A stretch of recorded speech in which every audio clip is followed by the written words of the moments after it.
ক্লের উপরে পাতার ছাপ দিয়ে ট্রে বানানোর আইডিয়া তো অনেক দেখেছেন।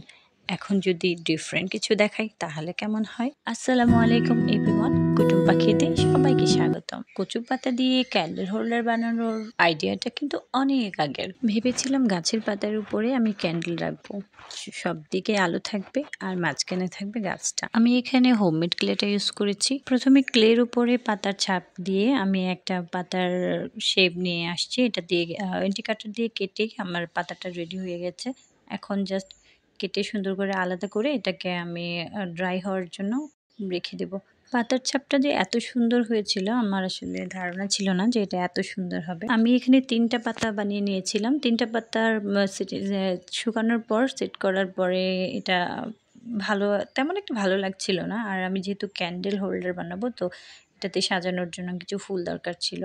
তো আমি এই পাতাগুলা সেট করার জন্য ভিতরে যে আইতারের উপর কাগজ পেঁচিয়ে তারপর হচ্ছে ক্লে দিয়ে ডালগুলো বানিয়ে এটাতে সেট করে দিয়েছি। এটা জয়েন্টে কাজ করার জন্য আমি এখানে ক্লে ইউজ করেছিলাম। পাতার সাথে ডালগুলা জয়েন করার পরেও সেটা ড্রাই হওয়ার জন্য সময় দিতে হয়েছে আমার। আসলে এখানে ধাপে ধাপে সময় দিতে দিতে এত সময় লেগেছে সেটা আসলে ধারণার বাইরে।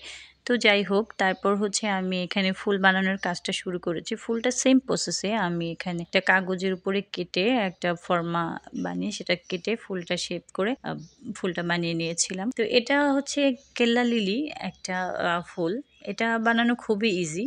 তো এখানে একটা লাভ শেপের একটা কাগজ কেটে সেটার উপরে মাপ দিয়ে আমি এটা কেটে নিয়েছি। তারপর হচ্ছে যে এখানে আমি ফুলের রেণুটা বানানোর জন্য আগে একটা রেণু তৈরি করে রেখেছিলাম, সেটার উপরে জাস্ট বসিয়ে দিলেই হয়ে গেল আমার লিলি।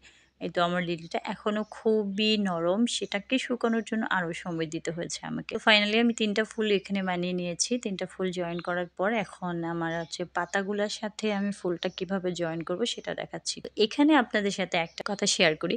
আমি কিন্তু প্রথমে এই ফুল আর পাতাগুলোকে একদম গাছের শেপে নিয়ে আসছিলাম, কিন্তু অতটা ভালো লাগছিল না।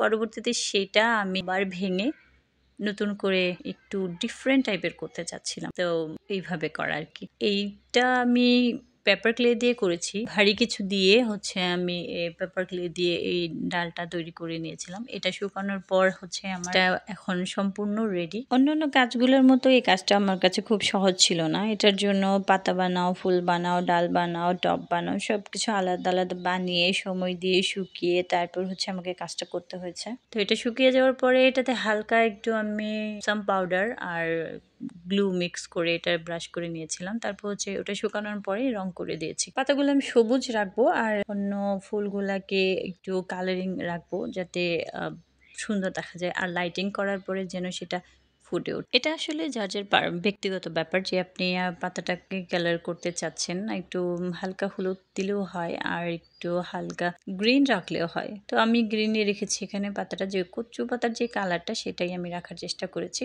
উপরে হালকা একটু হলুদ রং দিয়ে ব্রাশ করে দিয়েছি। আমার পাতাটা রেডি। এখন আমি ফুলের কাজটা করব। ফুলটা আমি যেহেতু আমি ভিতরে রেণুগুলা হলুদ কালার দিব, তাই ফুলটা আমি পিঙ্ক রাখার চেষ্টা করেছি। তো পিঙ্ক কালার দিয়ে আমি ফুলটাকে রং করে নিয়েছি, তার ভিতরে হলুদটা দিয়ে রেণুটাকে কভার করে নিয়েছি। তো এই তো হয়ে গেল আমার ফুলের কালারিং করা শেষ। তো ফুল কালার করার পর, ফুল পাতা কালার করার পর আমি নিচের যেই ডাল বা পাথর মাটি যেটাই বলেন সেটাকে রং করার পালা। তো সেটাকে আমি গাছ কালার করতে চেয়েছিলাম, তো সেটাও কমপ্লিট হয়ে গেছে। এখন আলহামদুলিল্লাহ আমার ফুলটা রেডি। তো আমার ফুলের ক্যান্ডেল হোল্ডারটা কেমন হয়েছে আমাকে অবশ্যই জানাবেন। আপনারা চাইলে বাসায় খুব সহজেই ক্লে দিয়ে এরকম ক্যান্ডেল হোল্ডার বানিয়ে নিজের বাড়িটাকে সুন্দর করে সাজিয়ে রাখতে পারেন। আপনারা যদি এই আইডিয়াটা কাজে লেগে ক্যান্ডেল হোল্ডার বানান তাহলে অবশ্যই আমার সাথে শেয়ার করবেন। আর আমি এখানে আর্টিফিশিয়াল ক্যান্ডেল ইউজ করেছি। আপনারা চাইলে রিয়েল ক্যান্ডেল ইউজ করে এখানে আরো সুন্দর করে এটাকে সাজিয়ে নিতে পারবেন।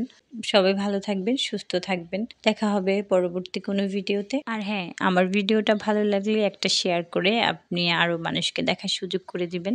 আজকে এই পর্যন্তই। আল্লাহ হাফেজ, টাটা।